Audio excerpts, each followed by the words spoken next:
Ciberpaz, ciberpaz. Saquémosle provecho a la tecnología. Ciberpaz, ciberpaz. Generando conciencia y empatía. Ser un ciberciudadano que cuida el planeta y genera conciencia. Eso es ciberpaz. A un clic, clic, clic, clic, clic para ser potencia de la vida. A un clic, clic, clic, clic, clic de empatía con toda la comunidad. Ciberpaz, ciberpaz. Para ser mejores ciberciudadanos. Ciberpaz, ciberpaz. Aprender de mi entorno digital. Ciberpaz, ciberpaz. Es potencia de la vida.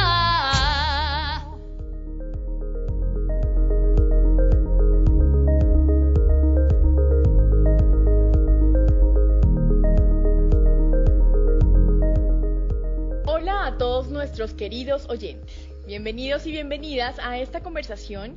Hoy vamos a sumergirnos en un tema súper importante, es la privacidad digital y la ciberseguridad. Vivimos en pleno siglo XXI, la era de la tecnología, y estamos rodeados de pantallas, redes y dispositivos. Por eso, cuidar lo que hacemos en el mundo digital es más importante que nunca. Tenemos unos invitados especiales que nos van a guiar para entender mejor qué significa realmente cuidar nuestra privacidad en Internet y cómo podemos estar más seguros en este mundo más conectado. Así que arranquemos. Quiero presentarles a nuestros invitados. Soy Juan Diego Galindo, quien es pedagogo del programa Ciberpaz del componente de privacidad digital, y Andrés Díaz, jefe de la oficina de tecnologías Colcert del Ministerio TIC, que se ocupa de aspectos de ciberseguridad en todos los sectores. Bienvenidos y gracias por acompañarnos y estar en este espacio. Para romper el hielo, cuéntenos de una manera sencilla, Juan Diego, qué es eso de la privacidad digital y cómo se conecta con esta cultura tecnológica en la que vivimos hoy. Inicialmente, la privacidad es importante que la entendamos como un derecho. Si la entendemos como un derecho, implica que tenemos que saber que es algo que nos pertenece y que tenemos que defender y que debemos proteger. ¿Qué es aquello que debemos proteger y cuidar? Es nuestros datos personales. La privacidad se refiere fundamentalmente al cuidado de nuestra información. Son los datos sensibles y los datos generales los que circulan en la red, los que ponemos de manera voluntaria o involuntaria, los que hoy deben llamar la atención a aquellos que buscamos la defensa de este derecho a la privacidad. Entonces, básicamente, para que nos quede claro en un enunciado, la privacidad es un derecho. Ahora, Andrés, cuéntanos qué es la ciberseguridad. Bueno, muchas gracias por la invitación. Y cuando hablamos de ciberseguridad, estamos hablando de la seguridad en el ciberespacio. Todo aquello que vemos detrás de un computador que se compone de redes interconectadas en un mundo donde la información y la interconexión hoy es un aspecto fundamental y primordial en la vida de cada uno, tenemos que brindar ese aspecto de ciberseguridad o de seguridad en la red que impacta a todos y cada uno de aquellos que nos interconectamos a través de cualquier dispositivo móvil, a partir de cualquier computador, que nos conectamos a Internet, que leemos en el espacio, que compartimos, que utilizamos redes sociales. Ahí detrás está ese componente de ciberseguridad que tenemos que garantizar para que el ciudadano, el internauta, se sienta seguro en la red. Tienen toda la razón, es fundamental ser conscientes del tipo de información que compartimos en las redes y con quién lo hacemos también. Ahora, ¿cómo se conecta todo esto con la era digital en la que vivimos? Sí, Ana, mira, hay un cambio que debemos entender. Bueno, las generaciones nacidas en el siglo XXI no lo tienen tan claro, pero aquellos que somos del siglo pasado, o sea, del siglo XX, que nacimos en los 80s, en los 70s, entendemos que el mundo se transformó a finales del siglo XX, en los años 1997, que es como un momento en el que se transforman las relaciones porque aparece Internet, aparecen todas estas tecnologías que nos permiten comunicarnos entre nosotros, pero apareció un nuevo escenario que era el que nos estaba hablando Andrés ahorita, y es ese escenario de la red donde circula toda nuestra información. Entonces, antes, por ejemplo, las relaciones amorosas se construían con llamadas telefónicas a través del teléfono fijo. Entonces las parejas se comunicaban en la mañana y en la noche, o en el trabajo en algún momento que se llamaban, pero ahorita están absolutamente comunicados cada segundo, ¿sí? Se mandan fotos, se mandan un saludo, se mandan un emoji, y esto es una transformación en la cultura. esta transformación en la cultura también implica unas nuevas maneras de construir una vida que ya no es una vida solo en los entornos físicos, sino también en los entornos digitales. Y en esos entornos digitales ponemos a circular nuestra vida. Y nuestra vida es información. Entonces ahí contamos sobre el viaje que tuvimos, sobre el lugar que visitamos, sobre la pareja que tenemos, si estamos tristes, si estamos contentos. Y todo esto antes no ocurría, ahora ocurre y abre un escenario que es bastante complicado e interesante para, digamos, estar atentos, que es la posibilidad de conocer al otro a través de las redes sociales. Esto es interesante, es digamos, una posibilidad que hoy tenemos, pero también abre un escenario de riesgo, porque nuestra vida está puesta a disposición de esos otros que muchas veces no conocemos. Esa es una de las transformaciones más grandes que hay en esta época y que es necesario entenderla para poder cuidarnos y cuidar pues de nuestra privacidad y de nuestros datos. Es súper interesante. Andrés, entonces, teniendo en cuenta lo que nos compartía Juan, ¿cómo se entendía la privacidad antes y qué es lo que está provocando esa aceleración en las relaciones sociales? Pues, como lo contaba Juan Diego, pues digamos que anteriormente la privacidad era yo contarle a mi mejor amigo, venga, hice esto otro, fui a tal parte, imprimir unas fotos y mostrarle una foto, un álbum de fotos que se utilizaba mucho en los entornos familiares, en las amistades, en las fiestas de 15 años, etcétera, etcétera. Y la cuarta revolución industrial, que es la era digital, trajo consigo esta transformación digital del mundo. Nosotros los que nacimos en los 80s y en los 70s somos afortunados porque vimos nacer esta era digital, ¿sí? Ya los niños que llaman generación Z o generación AA, como la llaman, nacen con este chip digital. Tú le das a tu hijo, a tu sobrino un celular y lo maneja mejor que tú. Decía mi sobrinito el fin de semana pasado, iba a tomar una foto allá con mis papás, decía, ven, que yo soy más experto que tú en eso. Mi sobrinito tiene 7 años. Y no tengo dudas. Sí, totalmente. Entonces denle la vuelta a la cámara y cogen esto como si fuera, como cuando uno cogía un cuaderno para escribir un chismógrafo hace 20, 30 años, lo mismo que se migra a las redes sociales. Ese tema de la privacidad anteriormente era compartido con mi familia, con mis amigos, mi entorno social, el pueblito donde vivíamos, el barrio. Ahora esto se migra a la red, lo que conlleva consigo que se pierden las barreras o las fronteras. Si tú nunca habías salido de tu pueblo, de tu ciudad, con las redes sociales tienes el mundo, o con el internet tienes el mundo en un dispositivo móvil. Entonces de ahí nace lo que decía Juan Diego hace un rato, era el tema de los riesgos digitales. Entonces hay que tener mucho más cuidado con nuestros niños, niñas, adolescentes, con las mujeres, con uno mismo ya mayor, porque existen unos términos que salen a relucir en materia de riesgo hoy, como el sexting, que es compartir imágenes con contenido explícito a través de mensajes de texto, de WhatsApp, de iMessage o de cualquier red social, ¿sí? Que muy posiblemente lo que tú subas a internet nunca se borra. Te terminaste tu relación con tu novio y tenías fotos íntimas y por venganza las muestras, aunque es un delito en Colombia y en el mundo, ¿sí? Penalizable, pero puede pasar. Entonces, lo que está en la red nunca se borra. Puede que lo castiguen penalmente, pero tu reputación, tu moral, tu autoestima queda totalmente destruida. Y lo mismo pasa con otro tema que impacta mucho a los niños y niñas, que es el grooming. Son personas adultas a través de las redes sociales que se hacen pasar por menores, por personas de su misma edad, para poder abusar de ellos. O sea, estos delitos que anteriormente se veían en el mundo real, migran al mundo digital. Entonces ya el pedrastra ya no es el que te va a buscar a la puerta del colegio.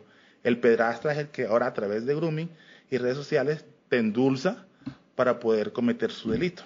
Entonces, ese tema de los riesgos es muy importante y es lo que yo llamo hoy en día, y a lo que yo siempre aconsejo, es tener una buena higiene digital.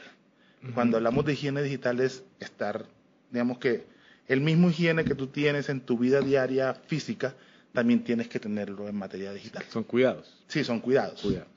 Gracias por la explicación. Nos queda muy claro la diferencia entre la privacidad en el siglo XX y pues en la actualidad. Ahora hablemos, Juan, de la seguridad en esta nueva era digital. ¿Por qué se vuelve tan importante hablar de seguridad? Justamente por lo que comentaba Andrés ahorita de las barreras se han roto, ¿sí? Es decir, uno comparte una imagen, y ahorita tú lo estabas planteando a propósito de un riesgo que es el sexting, y esta imagen sí puede circular ya no en un nivel local, ¿sí? Entre los amigos del colegio, por ejemplo, sino que puesta en la red puede llegar a cualquier parte del mundo. Entonces esto abre un escenario de preocupaciones acerca de cómo proteger nuestra información. Y aquí hay un detalle bien importante de lo que estaba planteando Andrés, y es, a veces, por ejemplo, creemos que nuestras fotos no son datos, ¿sí?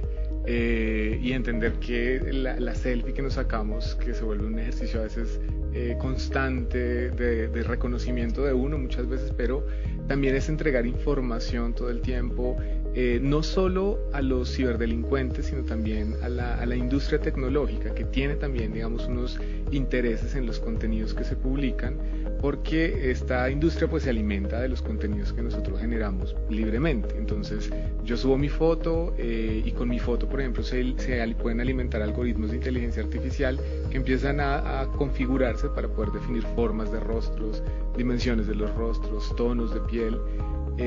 Y bueno, uno diría, esto no tiene ningún problema, pero resulta que ahí empieza a aparecer el problema de la seguridad, y es cuando tenemos toda esta información en la red, la pregunta es ¿para qué se está usando esta información? ¿De qué manera puede ser usada? En un nivel muy local, llamémoslo así, muy individual más bien, esta información puede ser usada para fraude financiero, ¿sí? Es decir, para manipularte, hacerte tomar decisiones, pero en un nivel mucho más amplio, que esto es uno de los temas que hemos trabajado en Ciberpaz.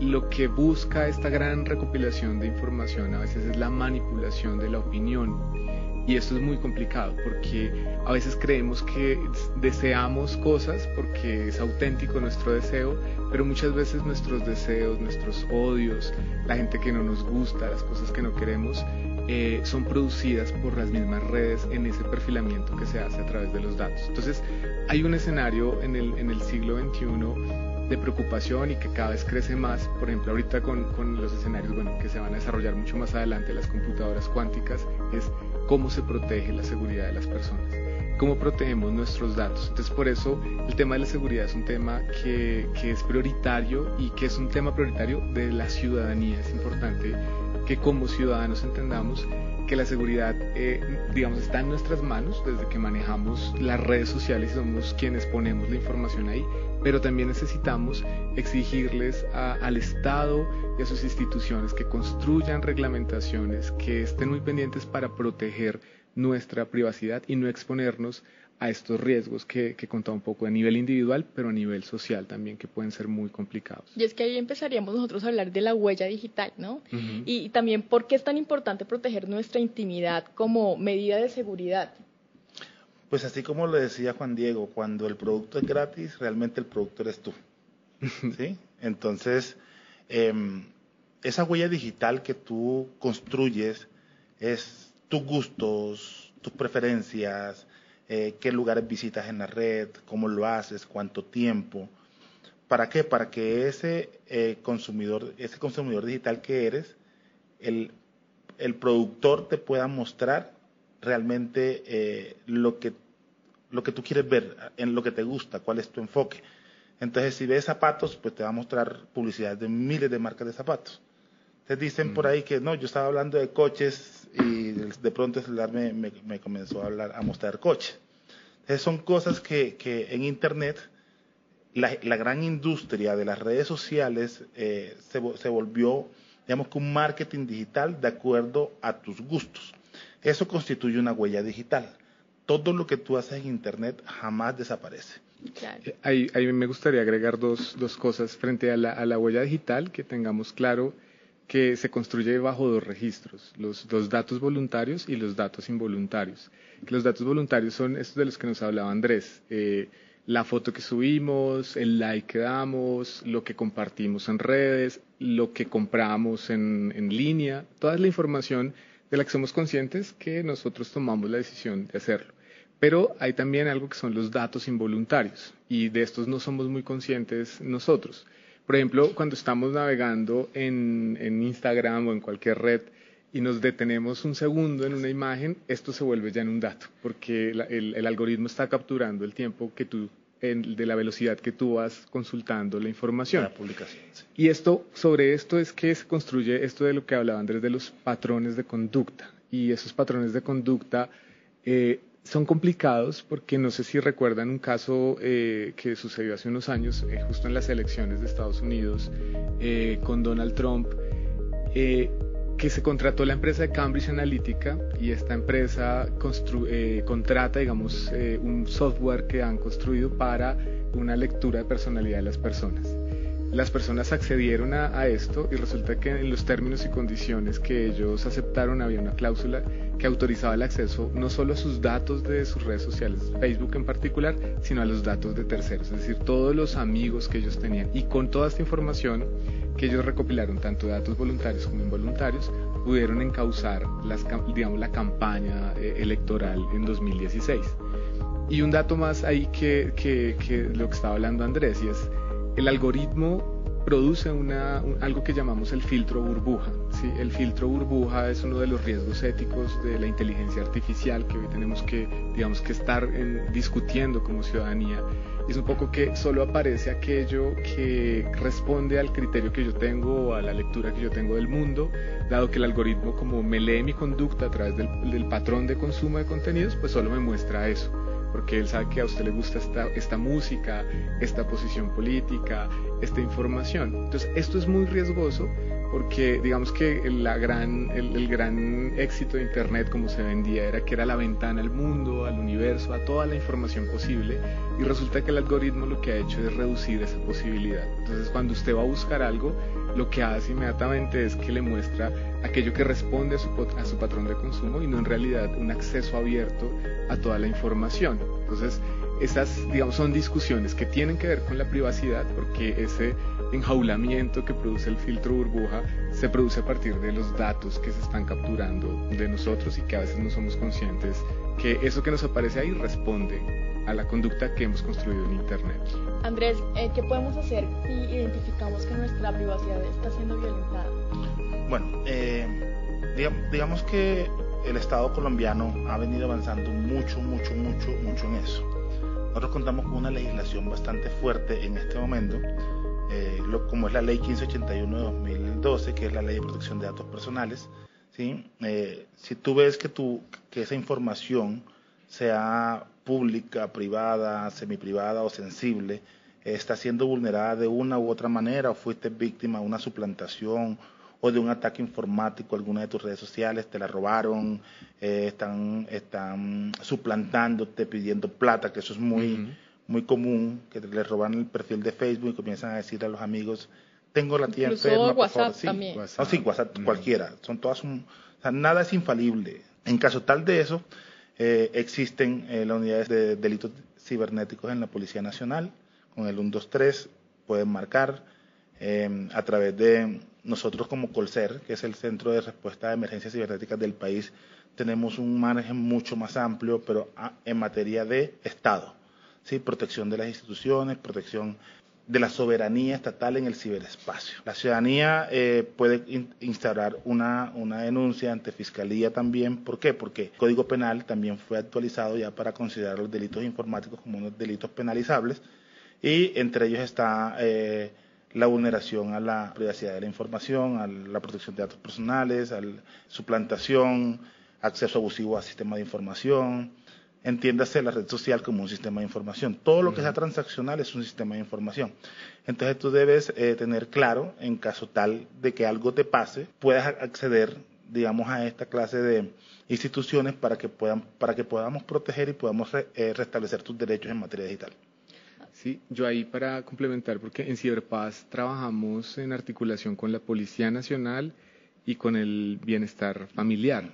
Entonces, la Policía Nacional, a través del CAI virtual de la policía, digamos, ellos tienen ahí el chat y la línea de denuncias, donde la ciudadanía puede recibir la orientación acerca de cómo proceder, pero a veces también hay adolescentes, hay papás que pueden estar siendo víctimas de, por ejemplo, sexting, sextorsión, grooming, que puede darles, digamos, a los adolescentes pena hablar con sus papás o no tienen la confianza, bueno, que es un escenario muy terrible.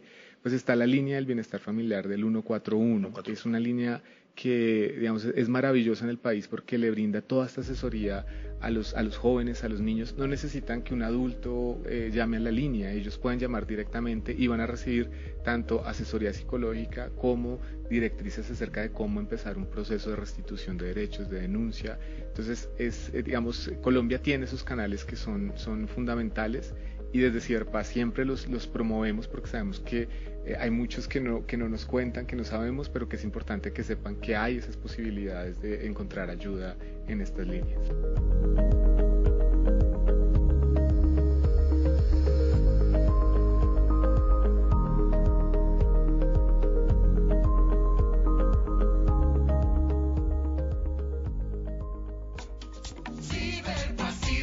Saquémosle provecho a la tecnología. Ciberpaz, generando conciencia y empatía.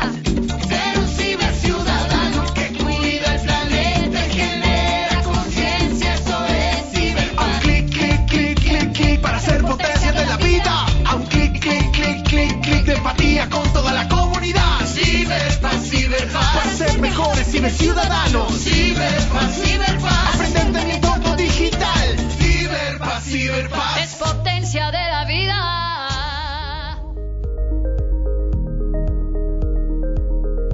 Ya para finalizar, me gustaría, Juan Diego y Andrés, que nos den algunas recomendaciones para que nuestra privacidad sea efectiva y que tengamos también, que contemos con una ciberseguridad en la cultura actual. Tenemos que ser conscientes las implicaciones que tiene, las formas como interactuamos, como nos relacionamos. Por ejemplo, es un acuerdo mundial el hecho de que no hablemos de pornografía infantil, porque no existe la pornografía infantil. La pornografía es un acto consensuado. Con los niños, niñas y adolescentes no hay consenso, es una vulneración de sus derechos. Por eso nos inventamos una forma de decirlo muy extensa, pero que lo que busca es plantear que es explotación sexual comercial, ¿sí? Porque hay fines comerciales ahí en este escenario. Entonces, esto lo digo porque una recomendación es un poco empaparnos de estos nuevos delitos, estas situaciones que están pasando en la red, porque por ejemplo sucede mucho que no somos conscientes que cuando publicamos las fotos de nuestros hijos, estas fotos pueden ser usadas o manipuladas a través de inteligencia artificial. Entonces la recomendación es, seamos muy conscientes de todo aquello que compartimos, de con quién lo compartimos, para qué lo compartimos, y creo que como ciudadanía, como conjunto de ciudadanía, tenemos que cada vez movilizarnos más para pedir que se reglamente y se regule mucho mejor todo el tema de nuestra protección de datos personales. Así es. ¿Y tu recomendación, Andrés? Mi recomendación realmente es muy pegada a Juan Diego, es tengamos un buen higiene digital. Sepamos dónde compartimos nuestros datos. Muchas veces en páginas nos piden nuestro correo para poder acceder a contenido, que los cookies, entonces nadie sabe qué es un cookie. Un cookie es una galletita que yo instalo en el computador de la página para que ellos puedan consumir mi información dentro de mi equipo y puedan establecer un patrón. Esos son cookies. Entonces, lo mismo, hay una mala práctica que tenemos todos por no querer leer los términos y condiciones. Entonces, no, qué larguero. Entonces, confirmo. Nadie quiere leer eso. Entonces, lo que decía Juan Diego en su intervención tras anterior, que era esos permisos que le estamos otorgando a la compañía donde nos estamos registrando, utilizar nuestra información y todo lo que subamos ahí, de la forma en que, en sus términos y condiciones, sin nosotros saber que estamos aceptando. ¿Sí me hago entender? Porque dicen el larguero, nos que pereza leer todo eso. Entonces mi recomendación es eso, o sea, sepamos bien dónde estamos navegando en la red. Es como cuando tú vas por una calle sola y vas sola y sientes el peligro de que te van a robar, de que cualquier peligro te puede pasar, un riesgo. ¿Sí? Tengamos ese mismo instinto en la red, porque es que no estamos exentos. Cuando nosotros compartimos cualquier información en internet, nuestra IP, que la IP hoy en día se traduce en la dirección de tu casa, porque allá tienes un servicio de internet, tu IP pública es tu dirección de tu casa, de tu router que tienes ahí en internet, esa es la dirección de tu casa. Entonces la gente comparte fotos, comparte cosas, y en la foto se dan lo que llamamos metadatos. Y los metadatos llevan dónde fue tomada, qué hora fue tomada, cuál fue la dirección IP, de qué dispositivo fue tomado, cuál es el sistema operativo que la tomó. Y además también es importante lo que decía Juan Diego con respecto a los niños, niñas, adolescentes, evitar esas fotos con el uniforme del colegio, esas fotos de los niños en internet, de los niños desnudos bañándolos. En nuestra época, en los 80, nos tomaban fotos en la bañera. Estaban en el álbum, además. Sí, y se la mostraban a la primera novia que llevaba uno, o sea, impresionante. Eso mismo, esa costumbre ahora se migró del álbum de fotos de la casa al internet. Al mundo, imagínate. Al mundo, y eso no tiene, míralo a Amanda Top, no tiene fronteras, o sea, eso te va a perseguir a ti durante toda la vida. Entonces, un buen higiene digital es mi recomendación para todos los que nos escuchan a esta hora. Muchísimas gracias, Juan Diego y Andrés, por acompañarnos y compartir las experiencias y sus conocimientos a todos los oyentes. Y así llegamos al final de nuestro programa de hoy sobre privacidad digital y ciberseguridad. Esperamos que hayan encontrado útiles nuestras reflexiones y consejos para proteger y respetar el contenido en línea. Recuerden estar informados y ser conscientes de sus derechos digitales. Síganos en nuestras redes sociales. Nos encuentran como @ciberpazcolombia en Instagram. Nos despedimos con el compromiso de seguir explorando temas relevantes en nuestro próximo programa En Línea con Ciberpaz. Hasta pronto.